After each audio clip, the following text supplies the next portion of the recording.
On this week's episode of An Echo of Glory, we look back at the big win against Brighton and head to a tricky game against Wolves at the weekend.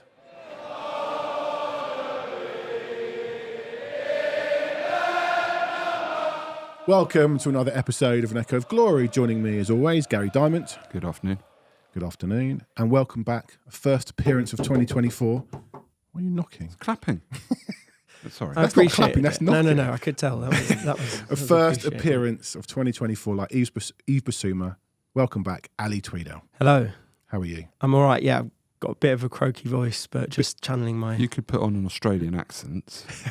Yeah, I was going to say Sean Dykes, but he's gone a bit Ange. Oh, right. Give it a go. Give it a... No, I'm not going to do that. Look down at the floor, cough, and you're Ange. He does do that a lot, doesn't he? Looks down, really doesn't. I'm saying, you've got the voice for it, so look down at the floor, cough, put on your Australian accent, and we'd have... Dress it up as Ange. Do you think it's Do you think it's funny? Sorry to just dive in with this. Do it. Do you think it's funny that he's so lauded by the media, loved by the media, but that's quite a sort of closed off thing to do, like an unfriendly thing to do, isn't it? To just stand there talking like that. We had James Holland on last week. Check out that episode. Who played under Ange, and we discussed that it's kind of like everyone really likes him, and that's the one thing that people are picking up on now. He doesn't look people in the eye when he talks. Maybe that's just his thing. I think he said that it's a nervous thing. It's not a personal. It's not a personal thing. I think it's just a nervous thing. But I think he's popular because how he communicates and what he says is spot on, and you just kind of accept that he doesn't really like the sort of looking straight in the eye and all of that. But if it's the worst thing he does, then I'm absolutely fine with that. Doesn't run out of his technical area. Doesn't run up and down the touchline when they score like other managers. Makes 3 subs when the flow of the game's going our way, but let's come on to that, shall we? We're going to come to that. I was kind of hoping that we can argue about that. I don't want us all to agree on that. No, but, okay, we haven't discussed it, but okay. We're going to come to it. All right. We're going to start with some club news, as always. Under-21's match at Crystal Palace was postponed. West Ham lost to Chelsea. I don't know, actually. No, but wait for the league. Yeah, wait for the league. We're now 4 clear with 2 games in hand. The 18s lost 4-3 at home to Leicester. I really don't like Leicester. They're one of the teams in my life They've annoyed you a lot? that really, and this goes back way beyond the league, which was a shambles and a farce in itself when you've got opposition managers and opposition players saying they want Leicester to win the league. You've never seen it before. Players that are going to play against both teams saying they want Leicester to win the league. Where is the integrity? Ashley Williams was like waving Jamie Vardy through. Where is the integrity of this, right? So, I mean, even before this, and it started, I remember my dad took me up to Filbert Street when Klinsmann was playing for us. And all the excitement was about Klinsmann, and Julian Joachim scored a hat-trick in a 3-1 win. Klinsmann did score, he pulled one back. But I hated Leicester since then, and ever since then, it just seems to be like they're just, to me, and I don't normally speak disparagingly of clubs, but they, to me, are one of these little, horrible, nasty clubs that just need to piss off and go somewhere else. And it's not surprising that they beat us 4-3. With some guy, Josh King, who I honestly had to look it up, so I was like, I can't believe under-18s they're playing Josh King. It was an under-18 Czech player who's playing like his 3rd game for them and bangs in a hat-trick. Can't stand them. So they annoy you that much that our under-18s losing to them all. I can't stand them. Okay. Like, even our under-18s losing to them. And they're going to come up this season. And I really hope we stuff them twice next season and send them straight back down. I enjoyed them going down last season. I have a lot of anger towards Did Leicester bother you? No, not at all. It's good to get it off your chest. Yeah. It's not off my chest. It will never be off my chest. I can't stand them. All right. So they lost to Leicester. Sorry about that. Level on points with West Ham. The Hammers have got 2 games in hand, so that might be difficult to overturn. But a long way to go. The women lost 1-0 at home to Man City in the quarterfinal, and they didn't have a shot. I watched the last 20 minutes of that, hoping that Spurs would maybe put City under pressure. They just couldn't get out. City are a really, really good side at the moment. Good news, though, because Tottenham beat Charlton in the FA Cup at the weekend 1-0. And guess who they've got in the quarterfinal? City. Manchester City. So the ball was drawn by Jermaine Genius on the One Show. So Gary Mabbott has drawn Man City for us in the Men's FA Cup, and Jermaine Genius has drawn Man City for the women in the FA Cup. So could ex-Tottenham players stop doing FA Cup draws, please? So that's where we are. Great. Good. Yeah. The I mentioned to you, Ali, the James Holland interview. Do go and find that on our YouTube channel, on our Twitter at EOGTHFC. It really is an amazing interview with someone who has played under Ange for Holland, went to the for Australia, went to the 2014 World Cup with him. As Jake said at the end of last week, if you think you like Ange Postecoglou, wait till you hear this guy. So it was good, wasn't it? Yeah, it was a really good interview, and he had some really great insights and lovely guy as well. But he's clearly got a huge amount of respect for Ange, and puts him well up there with any top manager in the world.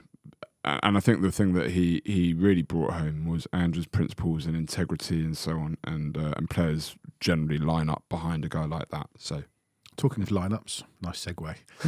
No Jake Robson to ruin the segue this week. So I'll give you the lineup. We'll go straight into Saturday's game against Brighton. Vicario in goal, Porro, Romero, Van der Ven, Udogie. In front of them, Sarr and Bentancur. In front of them, Kulusevski, Maddison and Werner, and up front with Richarlison. No real surprises. The one maybe Ali Son, I can understand why he didn't start, but there was belief that he might start.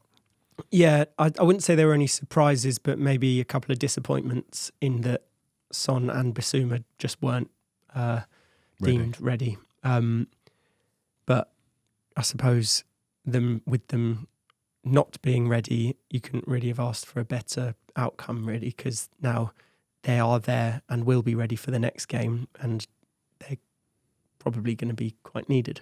Yeah. Gary? And there was the win. They got the 3 points anyway. So, yeah. Those were the only two questions, was Bissouma and Son. I thought Bissouma may come in for Bentancur, who's been off it a little bit, but fine. I had no complaints with the lineup. I guess the thing that I was more keen to not see was, two certain players that have been dominant in the previous games, not anywhere near the pitch. And one of them was on the bench and one of them wasn't. And he came on. Højbjerg and Gil. Skip. Skip. Skip was going to come on. That was weird. At one point, he was ready to go. Yeah. Was he even on the bench? Yeah. He was. Yeah. I think when just before Udogie got injured, Skip was stripped. But going back to the start of the game, slow start, which is unlike recent weeks. Started really fast against Everton. And Brighton, you know what you're going to get. They don't have to buzz around. They play the same way every single week, so it was no surprise. But Bentancur was guilty of giving the ball away. Did it a couple of times. One led to the penalty, clear-cut penalty. But I feel like we didn't get to grips with Brighton early on. So I took a mate to the game. It was his first game of the season, and he said to me in the pub before, he says, I'm really looking forward to watching Van der Ven. I haven't seen him play live, and I'm really looking. As soon as he said it, I didn't say it to him, but I was like, why have you said that? Cursed him. Yeah, you've done it now. And I think within the first minute, Van der Ven fell over the ball, and they were in. And it just Welbeck. Yeah, and it just kind of almost set the tone. When players, I find when players make a silly error, I'm not blaming Van der Ven for the performance, but sometimes a tone can be set. It could be, a pass, 5-yard pass being just passed straight out of play under no pressure, and you're like, ugh. And I just sort of, when that happened, I looked at it, I was like, I don't know. And Welbeck was in. And then, it's sort of, we didn't really get into the game. It seemed to give Brighton a real confidence boost and urge that, they could press us a little bit. We might make a mistake, as we did within 30 seconds. And then, of course, you're trying to play Bentancur into a game, but you're playing him into positions that really sometimes, I love the way we play, and indeed our winning goal came from it, but sometimes it's a little bit like, come on now, he's on the edge of the box, he's having to turn.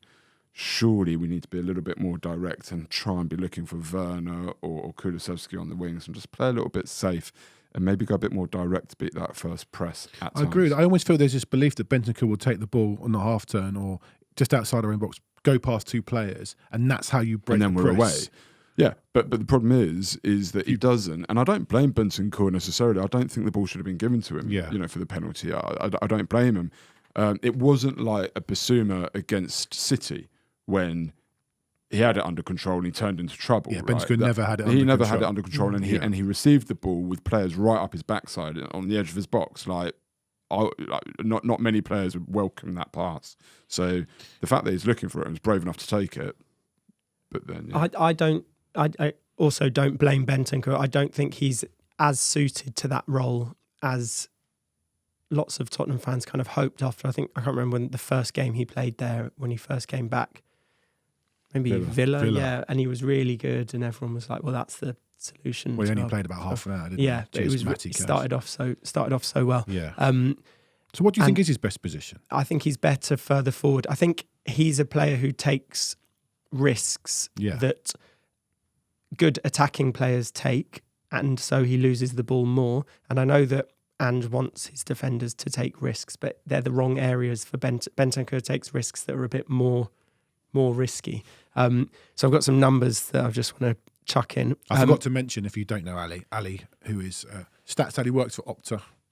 So that's why you're going to get some numbers. That's why I'm just jumping in with some numbers. So Bentancur is the only central midfielder in the Spurs squad with a passing accuracy pass completion rate in Spurs' own half lower than 90%. So you've got Sarr 90.7, Højbjerg 91.2, Maddison 92.1, Bissouma 93.2, Skip 94.7, and I chucked in Lo Celso here just because he's also played central midfield, 97%. And so all of those are at least 90.7, and Bentancur's is all the way down at 86.2. Wow. Which is still quite high if you put him in a... Are they passes from our own half or passes in our own half? From. Right. From. He doesn't play many long balls, does he? So it's a lot of short passes. And I think if you think like Maddison's is 92.1. Maddison will be playing risky passes, but generally in Tottenham's own half, what Postecoglou wants from his six is ball circulation, and they do play some sort of line-breaking risky passes, but generally speaking, the aim of that player is to keep hold of the ball, move it about. And I think Bentancur is an absolutely fantastic player, sort of driving with the ball, getting into more dangerous areas, as we saw against like United, for example. But I do think we've seen a few too many instances of him losing the ball under pressure. And he's definitely, while he's Tottenham's second best option there, I think the drop-off from Bissouma is bigger than we thought it was before maybe this game and the last game. I think Bentancur needs a bit of time. He came back from the original injury earlier, I think about a month earlier than anybody had anticipated, and it was a bit of a bolt out of the blue. And then he got the injury from Matty Cash, and then even then he came back again. You know, I remember, I think it was against Bournemouth, and nobody was expecting Bentancur. February, we thought, and all of a sudden he was there. So.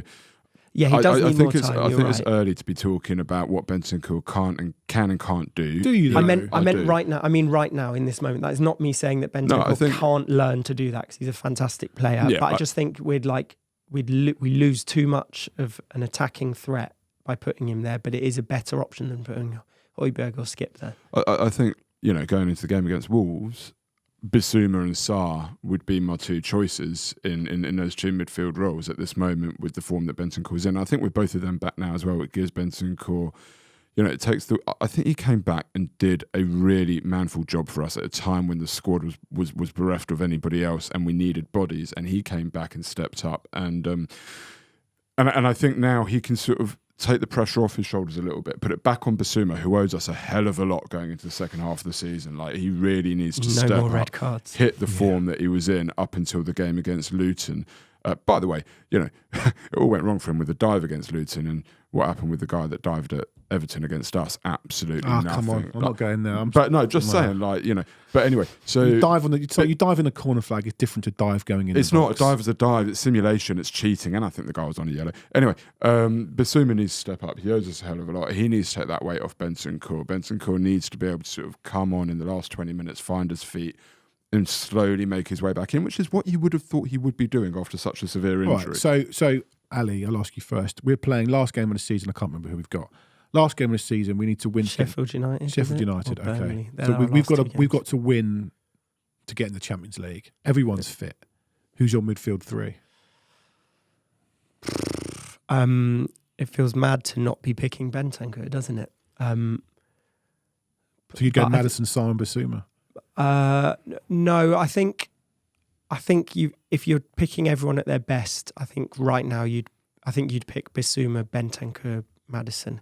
I think Sarr's ceiling is massive. You go those three. Right now he's he definitely should be starting.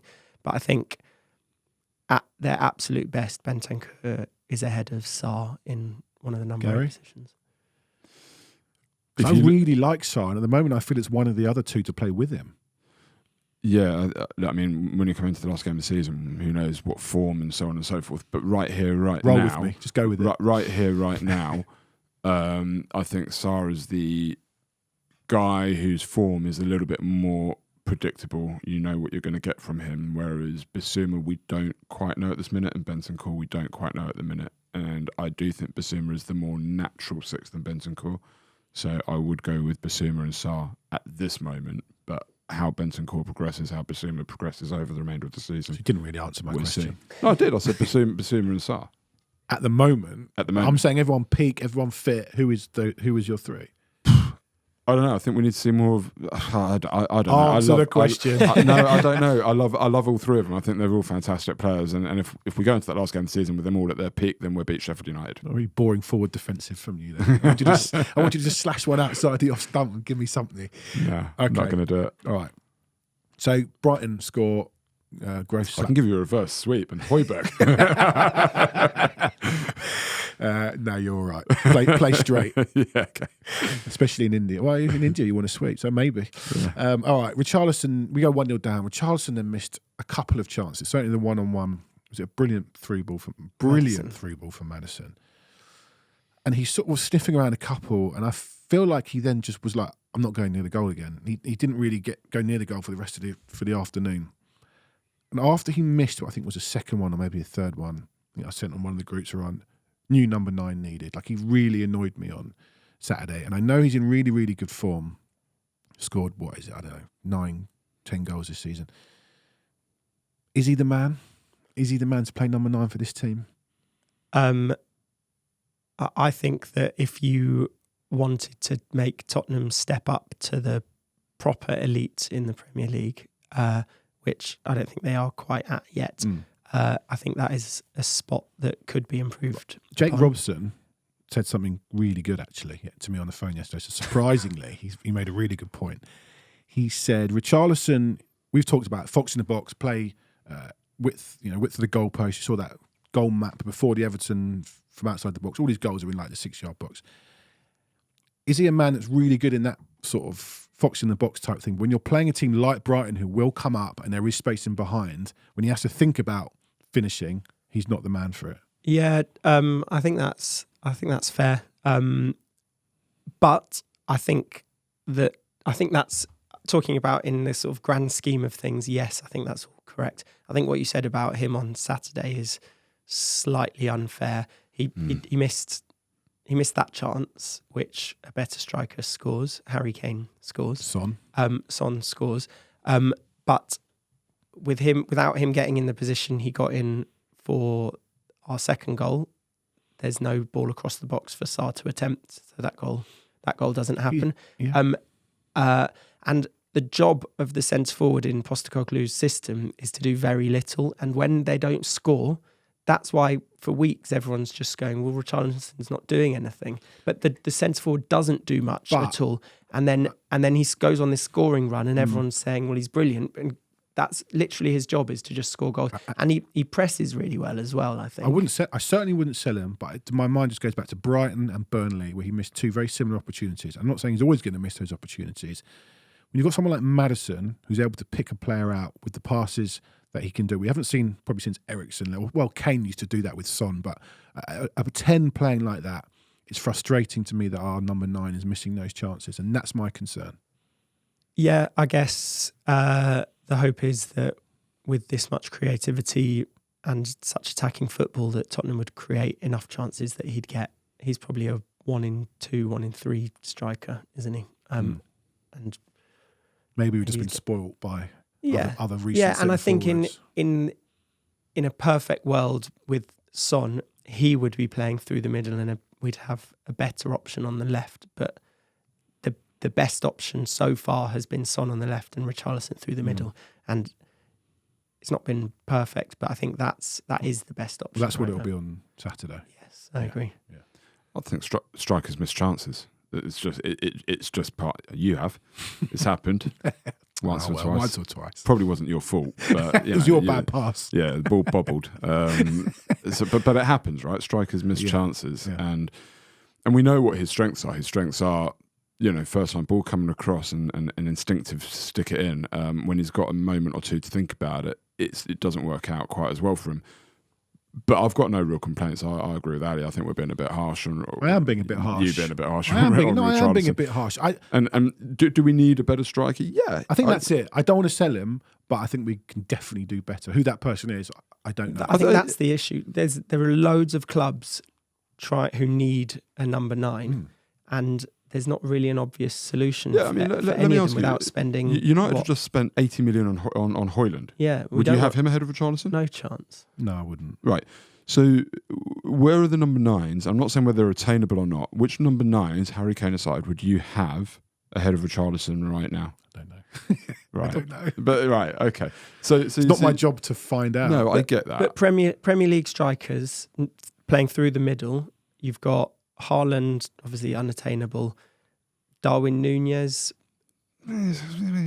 he'd miss those two. Yeah, exactly. Yeah, Chelsea don't have a striker. Arsenal, Gabriel I think Jesus Núñez would have scored them, but he wouldn't have scored the instinctive tap-ins. I don't think he'd have been there. It's a different kind of a striker. He likes to actually run with the ball and finish. The point is that Núñez is a player that Liverpool are still developing, and he's not the complete product, and he cost them £72 million or something.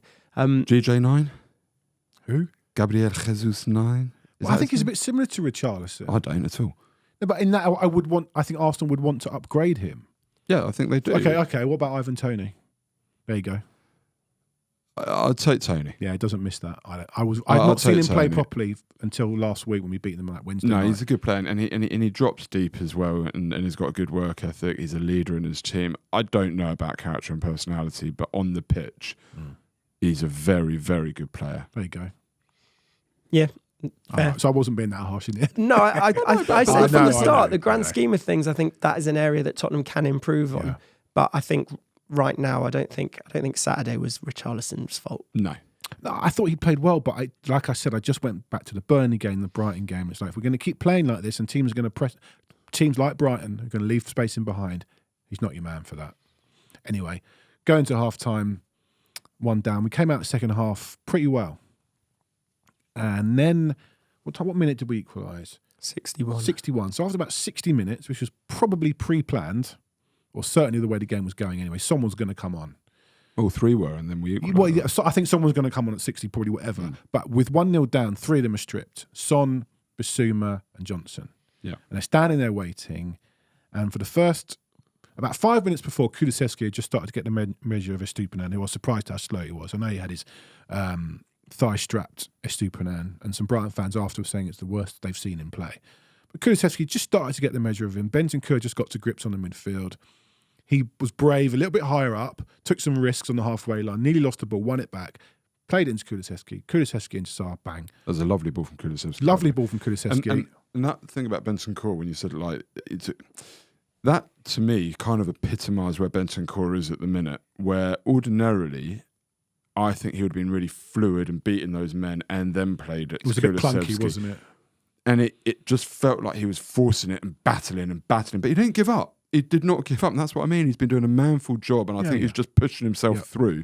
And that sort of little period there where he won it back, I think, twice, rather than just, normally it's poetry in motion, right? He won it back twice and then got the ball to Kulusevski. Was kind of, I just think him battling through, and I love him for it. Great pass from Kulu, cross from Sarr, as you say, Richarlison's there for a tap-in, and then it wasn't the easiest finish, and he sticks it in. From the start of the half to that goal, I think we had 5 or 6 shots. He makes those subs, and I'm not going to be, after time Andy here, whatever the word is. I said at the time, don't do these subs. Don't do these subs. We'll give it 5-10 minutes. Let the game breathe. I think we just got to grips with Brighton. Son for Werner is a fine sub. You can do that at whatever point. That's an upgrade. Bissouma coming on for Bentancur, who looked annoyed. Johnson coming on for Kulu, who looked annoyed. From then, that moment on, we didn't have a shot till the 93rd minute when Højbjerg blasted it over. I love Ange, and we've won, and you've seen people, I've made this point on Twitter, and people have gone, oh, well, Johnson scored the winner. I don't care. What happened for that? He completely killed our flow. Yeah, I don't think it was necessarily... I did think when we scored, the three subs could knock us a little bit out of our stride. But as you say, you can't really complain with Son for Werner. That's never going to be a negative impact. Bissouma for Bentancur. Bentancur was struggling a bit, but I think he was just starting to find his feet. He would have got a nice sort of boost from having been involved with the goal. Yeah. You could have said, like, give him 5 minutes more, but I don't even necessarily think Bissouma for Bentancur at that point was an issue.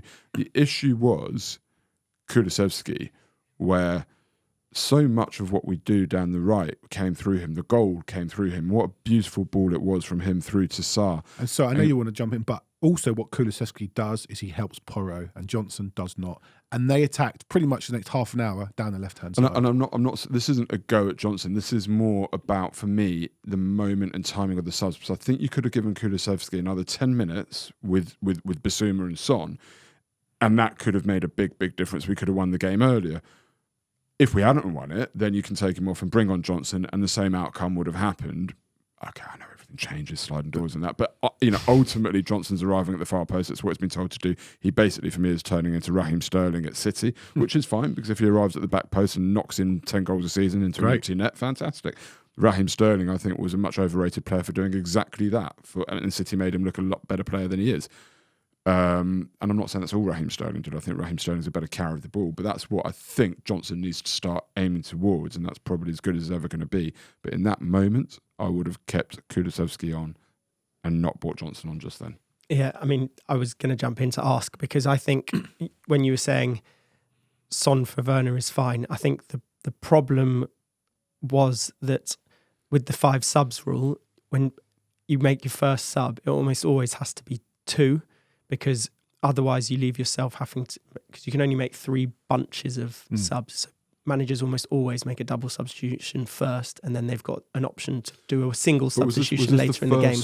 Subs. These were the first. Tottenham's subs first subs. Yeah. So they could have done. So I was going to ask, if it was just one, then he has to do one or the other. As in, let's assume he's decided I have to do at least 2. I was going to ask, would you have done?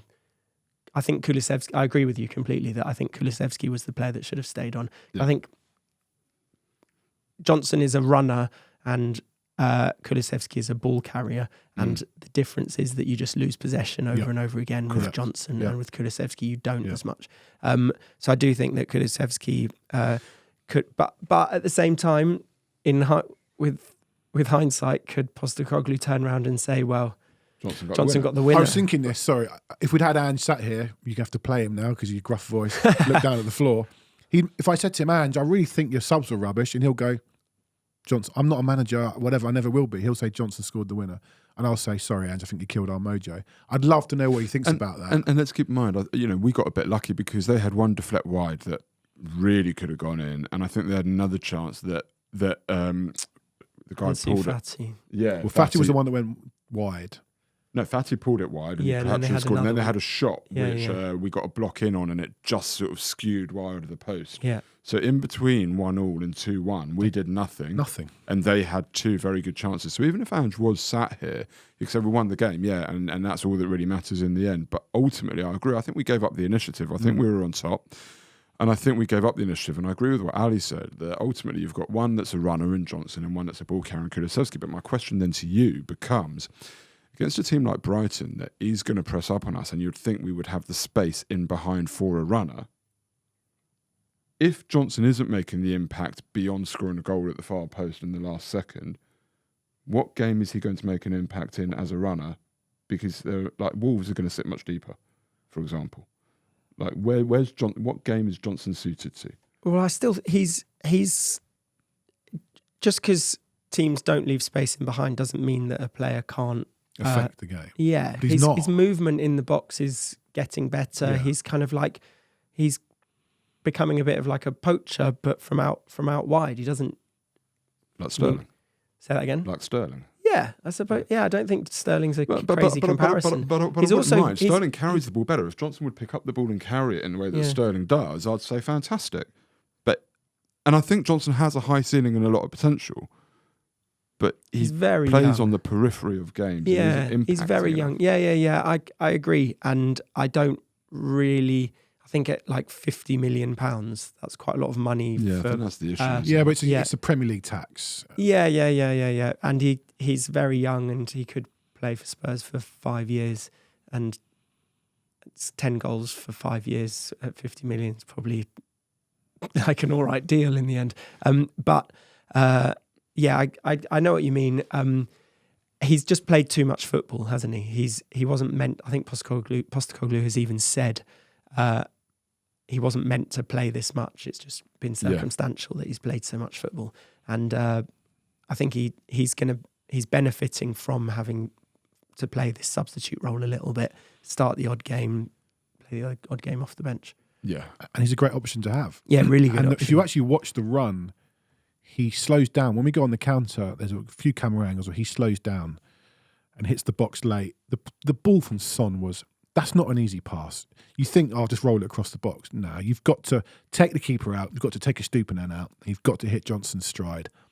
Beautiful cross. but this is everything about that goal was football at the top level. It starts right at the back with Vicario, and it goes through. I'm not going to say it goes through the team, but it goes through about four players, and everything about the goal was beautifully orchestrated, and each player did their job perfectly. Well, it's an Ange goal because the winger to winger is what Ange wants. But even the ball in to Richarlison, I forget who played that ball into Richarlison, but then Richarlison takes it, and his release of Son was Maddison puts Richarlison in. Fine, it was that was it. It was a lovely ball to take and ball from Maddison to Richarlison. Richarlison's taken it. You could say that's an easy ball.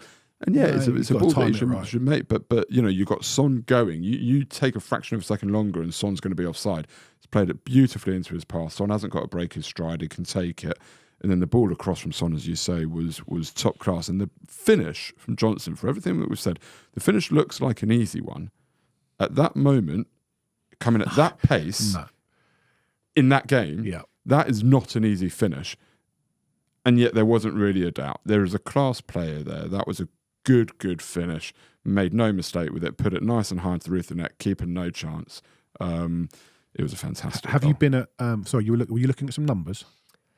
I was wondering when to drop this in because it doesn't really fit with anything that you've. Just drop it in. I'm just going to jump in. This isn't that organised. Go for it. So what I thought was interesting was when you've got Brighton v Spurs, they're two teams that press high and press very well, and this match at the weekend saw the second most high turnovers. High turnover is defined as winning the ball within 40 metres of the opposition goal line. So I think that's like 3/5 or 4/5 of the opposition half. So that this match saw the second most in a Premier League game this season, which was 31, I believe. Funnily enough, top of that was Spurs' last game, Everton-Spurs. Everton win a lot of ball high, Well, this is the thing. The last game, it was Everton dominating that with 23 high turnovers on their own. And this week, it was Tottenham dominating it with 21 high turnovers. How many did Brighton have against us? 10. So, yeah, It would have been, yeah. So what's interesting about that is that the 21 that Tottenham had against Brighton was the second most by any team this season after Everton last weekend. So you'd expect Spurs to create quite a lot of chances from that. They had 5 shots from high turnovers, which is among the most in the Premier League this season, 5th most. But that period from 60 minutes to 90 minutes, and the goal wasn't from a high turnover, was it? No. So basically, from Johnson coming on, there were no shots created from high turnovers. And it's one thing if you kind of lose Kulusevski, you're kind of like, well, we might keep the ball less, but you're bringing on a runner, bringing on energy up front. Son's probably the best pressing forward in the Premier League. He's right up there. It's disappointing that wouldn't create chances. And I know Klopp famously has said the best number 10 is a gegenpress. It's basically like you don't need creative players. You just need players who can win the ball back in dangerous positions.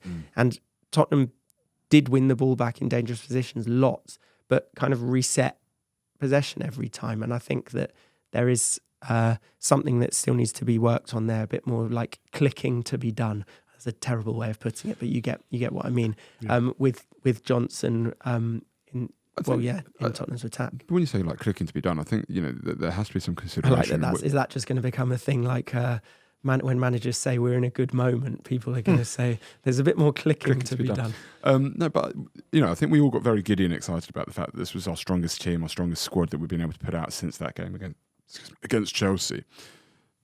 But perhaps we were all letting our excitement get ahead of us a little bit because they haven't played together that much since that point in the season. There are players coming back at different stages of fitness, at different sort of levels and so on and so forth. So there is naturally clicking to be done, it seems. But am I confident that will happen? Yeah, absolutely. Yeah. I think so. Sure. And I think what's interesting is that if you think about the quality of the chances that Brighton had after winning the ball, not least winning a penalty, which doesn't count as a shot-ending high turnover. It's a turnover that ends up with a penalty, which then leads to a goal. But they were creating much better chances from, as we've seen, way fewer high turnovers than Tottenham. Well, actually, I looked at the. I don't know if that's something to do with Tottenham's shape, leaving themselves open when their fullbacks are completely out of position. If you lose the ball, then you've got a quick ball out wide. Sometimes whether it's a little bit of finesse in the box, but Toma's got great finesse in the box. Welbeck showed some good finesse. With Kulusevski and Charleston a bit clunky in the box. Yeah. I looked at this, right, and you mentioned Brighton created better chances. I'm growing to quite like XG because I think there is. I think there is something to it, right? Welcome. But our XG was 1.65. There's 1.24. Now, if you take out their penalty, which is 0.79, their XG in open play falls to 0.45. Ours goes from 1.65 down to 1.58. We did create the better chances. Why has ours gone down? I guess we created something from a corner or something. I don't know. But open play. Sorry.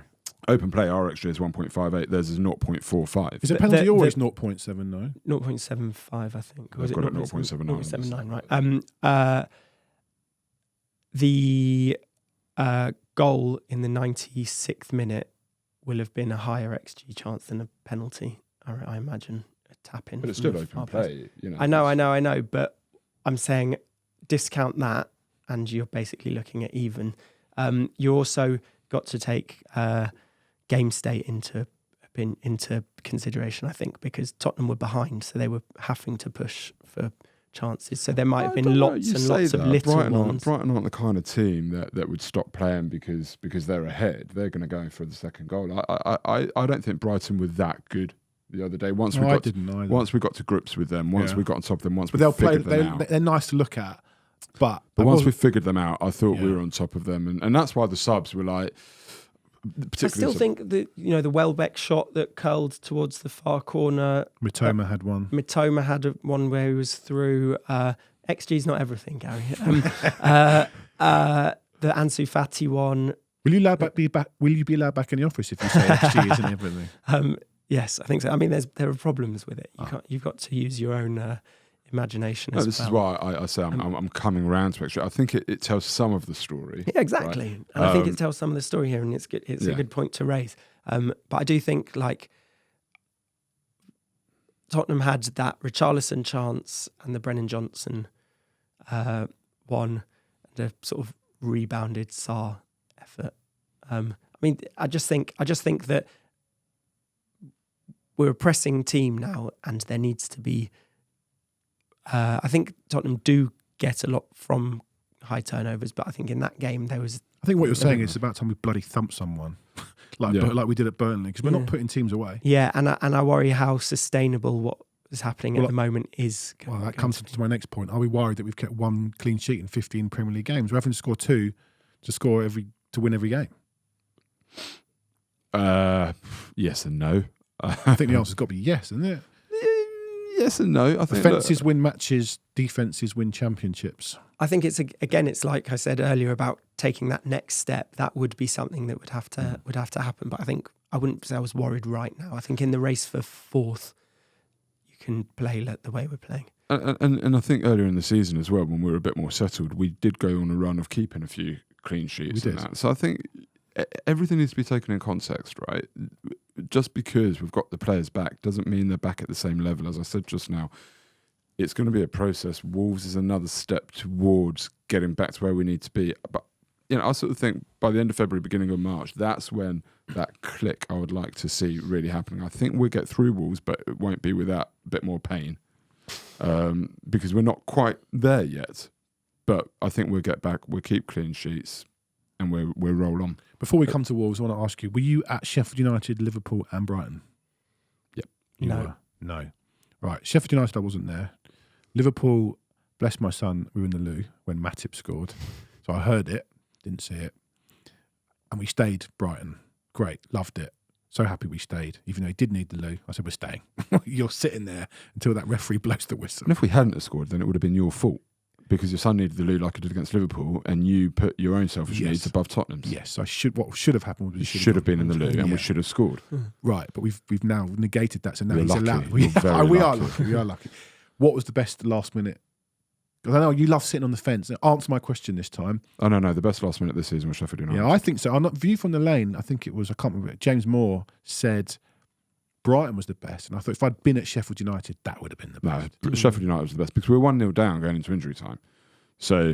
And Liverpool was just like, it should have how happened. is this not, how have we not scored yet? Yeah. Like, it's just going on and on and on and on. Yeah, I saw, it was weird for the lack of chance that we had against Brighton. I sat there saying, we get a chance. That's why I stayed. I felt like this is coming for some reason. I don't know. We hadn't done anything since the equaliser. We've spoken about, ad infinitum today. But I did feel like we will get a chance. Yeah. But against Sheffield United, we had been all over them. We really did deserve that win, but it just started to feel like it wasn't going to come. But then the great thing about it was as soon as we equalised and there was still another sort of 3 or 4 minutes to play, again, you knew that they weren't going to win it.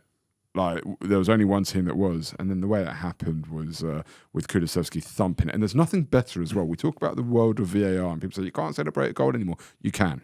You can celebrate a goal. Absolutely did. Like, for example, that Richarlison ball to Son, I was bang in line with it, right? I know it's not offside. There's no way it's offside. And you know that Johnson's not offside either. It's a goal, so you can go for it, right? Kulusevski's, there was not. You knew there was nothing wrong with it. You can celebrate goals when you know, and when you get moments like that, it's great, isn't it? Yeah. Segue for you. Would you like another segue? Go on. You just mentioned two injury time winners against Sheffield United. Another team with 2 injury time winners was Wolves. Before we have a look at Wolves, should we welcome back a guest to the show? Yeah. Let's do that right now.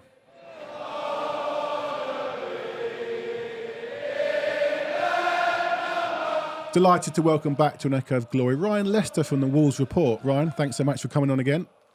Thanks for having me, guys. So we last spoke back in November, just after the Spurs capitulation against Chelsea. You were on the back of a defeat to Sheffield United. Obviously, Wolves went and got a win against Spurs, those 2 late goals. But is that those 2 games against Sheffield United and against Spurs almost like a microcosm of Wolves this season? One good result, one bad result against maybe a team you should be beating? Yeah, and hopefully that follows this weekend because obviously we lost to Brentford 2-0. Now we've got Spurs, but there is a bit of inconsistency there. And Wolves' better performances have come against the better side. And I would put Spurs in that better side category. So I think it's more a case of the teams that don't really respect Wolves that are more interested in beating Wolves than instead of trying not to lose. So it's those kind of games that Wolves excel with Mario and Joe Gomez in the midfield doing the business and breaking at pace. So is it a microcosm of Wolves season? Absolutely. And as I said at the start, hopefully it repeats again this weekend. But is there frustration from Wolves fans, or at the moment, I know you're still in the FA Cup, is this being seen as a good progressive season? I think when Gary O'Neill came in a couple of days before the season, he wasn't probably the popular choice. And according to the bookies, we were one of the joint favourites to finish in the bottom 3. So according to Lopetegui, this set of players wasn't good enough. So that they probably have overachieved. And I'm quite happy with the progress. Wolves have been fun again. They've been scoring goals since the last 18 months of Nuno. And the few years after that, it has been quite bland and frustrating. But it's fun now. The players have been able to take the handbrake off, express themselves. Neto, Cunha, Hwang. Pablo Sarabia, who doesn't really get much mention, very creative footballer. So it's fun to watch Wolves again now. So yeah, you guys have seen some frustrating football at your time watching Spurs, but when it's fun and you lose, it still hurts. But you can see direction, you can see an identity, and I think Wolves have got that again. Yeah, I was just looking at that. You say it's fun. You scored 37 goals this season, only 31 last season, 38 the year before, 36 the year before that. So pretty much your most goals scored in the last 4 seasons, and we were only 24 games in. Yeah, it's been great. Gary O'Neill, it took probably a month or two to steady the ship and get his ideas over, even though at the start of the season we were unlucky against Liverpool, we were unlucky against Brighton. There was sort of good 45 minutes, but they couldn't couple two 45 minutes together. But the breakthrough game against Man City, and the wing-backs get forward, Nelson Semedo and Ait-Nouri, they don't really get a lot of goals and assists, but they get further up the pitch. Mario Lemina, who'd hardly scored a goal for Wolves, I think he's got 4 goals this season for Wolves now. He's getting up in the box. There's just a lot more freedom and a lot more belief. And I think when footballers want to play fun football, of course, some teams are limited and they struggle, but footballers want to express themselves. And when they're allowed to do that, it's more fun for everybody. They're having more fun and it's more productive for the fan base as well. Ryan, you mentioned at the beginning of the season, Wolves, with Gary O'Neill coming in just days before the season started, were one of the favourites to go down. Here you are, pretty much, I think, 4 points off a potential European spot. If you think that the Europa League could go down to around 8th place. What's the aspiration at this point for Wolves fans? How far do you think it can go? You got Neto back, you got a fully fit squad, more or less. Where can you go this season? I mean, it's crazy to think that we are very much looking up and not looking down. Could Wolves get 8th? I think that'll be a stretch too far. We have like a couple of doubts Wolves to face you guys the weekend. So if you'd have offered me mid-table at the start of the season, I've taken your arm off. And if Wolves can go deep in the FA Cup, they've got Brighton at home next, which is going to be a tough game. But if Wolves finished around now and went deeper in the cup, I'll be delighted with that. Obviously, you've got to look at 8th because Champions League, I think, is a 77% chance of being a Champions League spot, which pushes the European places down to 8th. Let's just. I'm trying not to get too far ahead of it, but last weekend was a real opportunity to sort of put the pressure on those teams around 7th and 8th, and we blew it against Brentford. So a bit of inconsistency, but one game at a time. Let's see how we get on at Spurs the weekend. And you mentioned that there may be 1 or 2 missing for Tottenham, and one of those might be Cunha, who for me is a fantastic player. What would that mean? How would that impact Wolves if he is out? Yeah, Cunha's been one of Wolves' most influential players this season. From a player that you saw flashes of brilliance of, he's found consistency. You probably saw his hat-trick at Chelsea, probably got lucky, won the deflections, but it wasn't just a goal-scoring performance. He took gusto to the cleaners with his pace, confident penalty, linking with his teammates, linking up with Neto. He'll be a big loss for Wolves, but his absence means the return of Hwang, who had scored 10 goals. His goal average, I think he was almost one in 2 games before he went away to the Asia Cup. So we'd have to play slightly different. But Hwang had really evolved as a player. His strength and his ability to hold off a centre-back and his confidence running with the ball. So I would rather Cunha in the team than Hwang. And that might be a strange thing to say, but I think Cunha completes everything. He creates, he scores, he runs with the ball, he links. But Hwang is more a fox in the box. So one man's loss is another man's opportunity. So hopefully we'll see that on Saturday. You mentioned Sarabia. He's obviously a player that we know a little bit too much about. But I feel like he's gone quite under the radar. He was playing for PSG this time last season. And now he's on the bench for Wolves. Why is he not playing more, and what's sort of missing from his game? Because, I mean, we saw in that game against Spurs just what he can do. Yeah, well, he has actually been in the team a little bit more recently. He's probably the most naturally gifted footballer in the Wolves squad. He's probably one of the slowest in terms of running with the ball. But if you give him an opportunity, he's the guy. You saw yourselves. He's the guy that found that Mario pass. That touch and volley was incredible as well.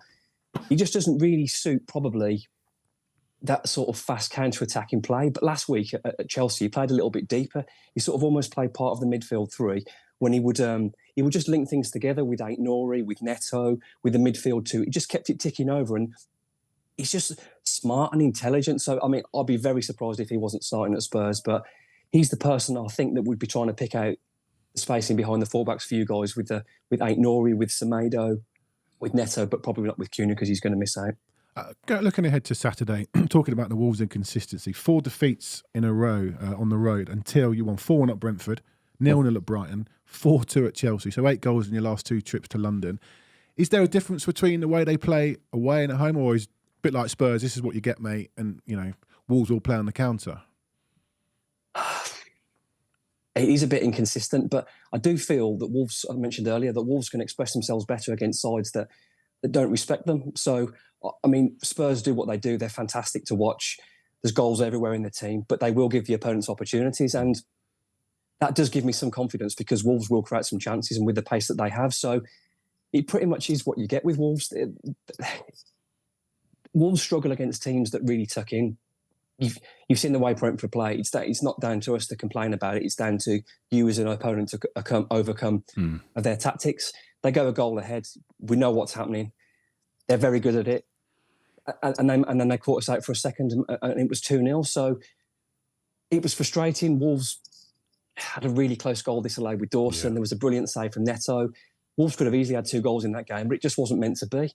So I do feel playing Spurs, Chelsea, teams around who won't respect Wolves, like Man United. I mean, we lost 4-3, did brilliant to come back from getting to 3-3 and then face some heartbreak. But I would rather, it sounds ridiculous, but I would rather play someone like Spurs than play Brentford that's going to tuck in and frustrate. Well, that's interesting. And you've won 3 of the last 5 at Tottenham. You said just before we came on air, your annual win at I was at all those games, yeah. Yeah, I always find Wolves are really difficult. Are you going this time round? Absolutely. Oh. Sorry about that. Go on then. Little prediction for Saturday. I am favouring Spurs in this game because with Cunha being out, that's a big loss. But I'm struggled to see Spurs stopping Wolves scoring. So I'm going to go for an ambitious 2-2 game. Okay, I won't take that. We need to win. No, we need to win. But you said that. You said that in the last game. Don't want to talk about and we should have won. 1-0 up going into injury time. Now sometimes you might concede and drop 2 points, but to drop 3 points going into injury time is pretty terrible. Would you say on reflection though that you deserve to win that game? No, I thought a draw. I was at that game. It was one of the poorest performances from Spurs this season. We were 4 days after that turbulent game against Chelsea with a load of injuries, a load of red cards and suspensions. The team was a mismatch of God knows what, and I think that really sort of threw everything open. We started well with a quick goal from Johnson, but then we really didn't do much. That said, I don't think Wolves did much until the final sort of few minutes of the game. I thought it was a bit of a dross game, if I'm honest, between the two teams. Yeah, it wasn't. At 1-1, I'm thinking I'm going to take the draw, take my point, get home. I'm happy with that. You scored a late goal, but going into the game, I would have been happy with the point with what had happened 4 days previous. But Wolves have done that a few times. They did it against Man United. They tried to get the winner, they lost. They did it at Sheffield United, tried to get the winner, they lost. They've had a lot of late goals. So at the end of the game, if it's 1-1, it's probably not going to end a draw because Wolves are going to throw everything at it to win the game, which is equally give me happiness as it has heartbreak this season. That's what happened Saturday against Brighton. It's similar to Wolves playing a similar way, with same mindset. You want to go and get that winner. Brighton went for that winner, and we caught them out. But look, Ryan, who's Luke? I don't know who Luke is. Ryan. I've been called worse. As I always say, good luck for Saturday, but I don't mean it. Absolutely, same to you as well. Thanks again for joining us, Ryan. We'll speak no problem. soon. Cheers, guys.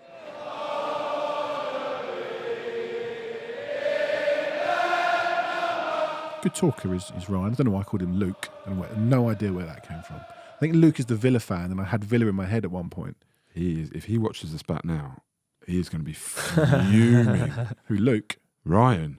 Linking him to a Villa fan? Yeah. It's one thing you don't do, isn't it? And you asked to meet him on Saturday. I'd retract now. Like, he's going to be fuming.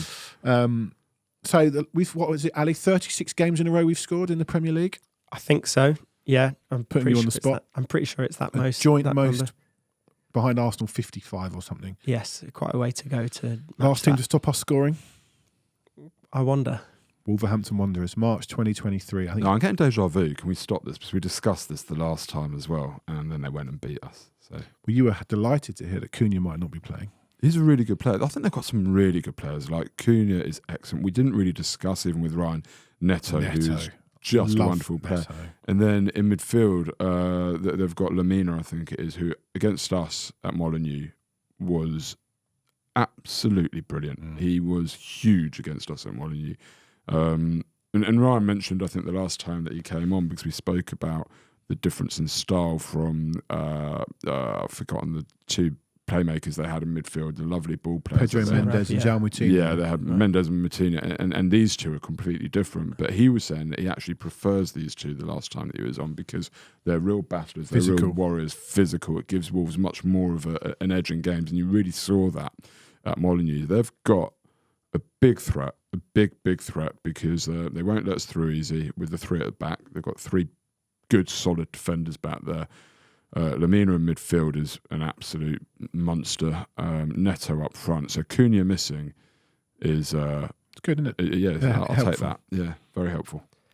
Yeah, and potentially Hwang missing as well. I think other than those two, I mean, Hwang could easily be back, but other than those two, they don't have any player that's scored more than 4 goals this season, and that's Mario Lamina, and then you have to go down to 2 goals, and they've got lots of players who've only got 2 goals. So if Cunha missing is a real positive. But Neto's been out for a long time. He would have more. Yeah. I mean, he's got 8 assists though, so he's still. We're not going to mark him, are we? We're just going to. I'm just going to leave him. Just going to let him stand there while our fullbacks just go forward. I have images of him getting into a foot race on goal with Van der Ven coming back, and he's one of the few players that I think could get away from Van der Ven. Could do. Top player. Top player. Yeah. Someone else to worry about. They're a bit of a bogey team, aren't they? Since they came back up into the Premier League, only Chelsea and Liverpool have won away at Spurs more times than Wolves. 3 times they've won. So that's 5 seasons. Yeah. They've beaten us 3 in the last 5 at Spurs. Yeah. So yeah, I mean, Spurs are definitely a better team than they have been at any other point in that period. Yeah, but probably still. Wolves. Yeah. To be fair, yeah. But I mean, I would go into this game more confident than not confident, I'd say. Yeah, I think we have to be thinking to beat them, right? I mean, if we're going to have aspirations of top 4, then with respect to Wolves, and I think they're a very good team, having a very good season, surpassing all expectations, really. We've got to beat them. Can I ask you, before we go into your predictions about Wolves, I think I know your answer to this. On Sunday, Villa-Man United, what result did you want? I'm going to come to you last. What result did you want? I wanted a draw. Then? A Man United win, obviously, definitely. The last thing we wanted was a Villa. Go on, Gary. Do you agree with that? No, I think I wanted probably a draw. United can't be the concern. United are 6 points back. Well, yeah, I don't know. I think it allows them in. I think it puts them in the race now. Yeah, I think I'd have been happy with a Villa win, because I think we will. I just think United being in the race, it's probably going to go down to 5th anyway. And if Villa had beaten them, then I think it would have been a clear top 5. Whereas I think it now just opens the door a little bit for United. But ultimately, it shouldn't really matter. You look at the run of fixtures that we've got. If we don't make top 4 at this point, don't do this. No, then it's very much on us. Have you seen what we've got away from home? Hang on. Our next 2, right, are Wolves and Palace, because Chelsea's been cancelled. Okay, postponed, not cancelled. We're not Arsenal. Yeah, we've got Wolves and Palace next. Villa away. Well, we've got to go there and get something. To win there, yeah. Fulham away. Come on. Yeah. Luton at home. I'm sorry, West Ham away. It is under the lights on a Tuesday night at a 8:45 kickoff. Not ideal, but go there and get an early goal, shut them up, and we should batter them. They might have a new manager bounce by then. No, they won't. He'll be there. Forest at home. So before we go to Newcastle away, right, we've got a run of 6 games. You're giving us 18 points, aren't you? No, I'm not, because it doesn't work like that. But you've got to beat Wolves, you've got to beat Palace, you've got to beat Fulham, you've got to beat Luton. I'd say you've got to beat West Ham when you've got to beat Forest. Anything less than wins in those games, to me, are disappointing results. Yeah, I don't disagree, and I really think because of the run that comes up after that, you really have to have a bit of a cushion, don't you? Because and what's more, with Chelsea being rearranged, who knows if that gets pushed? If they stay in the FA Cup, who knows if that gets pushed into that run and we end up with Newcastle, City, Arsenal, City Liverpool will go if City are in the FA Cup semi-final. City will go. That's moved. That weekend. Yeah. Oh right, okay. Well, yeah, be replaced by Chelsea and then whacked on the end of the on the end of that run. Great. All right. That's looking ahead. Let's look less far ahead. On to Saturday. Prediction for Tottenham Hotspur against Wolverhampton Wanderers. Ali. I have to go first on all of these, don't I? You can go second. Gary Diamond. 3-1 Tottenham. That's exactly what I was going to say. Okay. Yeah, you should have gone first. Then. I'd have changed it. I'd have gone 2-1 Spurs. Well, I'm going to go with that. I think we're going to, like Conte, I think we're going to have to suffer on Saturday. I think Wolves will come and buzz around and just be annoying and get in behind and do all this sort of stuff. I think they're a good team, but they are inconsistent. And we are actually in good form. We've won 4 in a row at home, maybe 5. 4 in a row. 4 in a row at home. Yeah. We're probably going to concede. So I think we'll win by the odd goal, probably 2-1, maybe 3-2. Yeah. So Spurs could reach 10 home Premier League wins inside 13 home games for only the 3rd time ever in Premier League history. So must have done it in the last season at the Lane. Yes, that was the quickest in 12 games and also in 13 in 2011-12. It is a hard place to go. Apart from that, it's a hard place to get to. It took me bloody ages. Apart from that Chelsea game, which was completely inexplicable, completely ridiculous. The West Ham game, which was completely inexplicable. Yeah, but they were on the back of that. Yeah. And Villa. Tottenham. Had we survived Chelsea, yeah, I suspect we could. I know this is all speculation, but every chance we'd be 13, 12 now. What's that? How many home games we had? 12. Yeah, it could be 12 from 12. Yeah. But my point is more. There's Tottenham are a good team at home. That little run shouldn't take away from that. Right. So a win then. 3 points. Talking of wins, did you laugh when Leverkusen beat Bayern Munich? Do you know what? 3-0 as well. Yeah, I did enjoy that. Eric Dyer played his part. Just quickly, we asked last week, where are you on Harry Kane not winning anything this year? I'd be devastated for him. Would you? I'd be really sad. I want him to win something. Would you there. actually? You're not being sarcastic. No, he's not. I really Ali's want him to not win. Gary. Ali's a nice guy. I want him to win something. I want him to. We're not nice. I'm not that guy. You know what? I want him to win the Champions League. I want him to just be. No, I don't. Do you know what? I don't want him to win that. Do you know what? I want him to win something at Bayern Munich. I don't. I've had this. No, I do. I'd like him to win the German Cup or something. I've had this little thing for Leverkusen since 2002 when they Leverkusened everything, and I really keep my eye on them and want them to win something, and they just never win anything. Maybe it's the Spursy. So there's a long way to go still yet. They're only 5 points clear. Yeah. Leverkusen are good. I can't see them giving up too many points. Okay, you don't beat Bayern Munich 3-0 if you're not good. Right? I want him to win something, but not this year. I want Leverkusen to win it, and then he can win like 1 German Cup in 3 years, and we can say to him, "Well, you won it, but was it worth it, mate?" Yeah.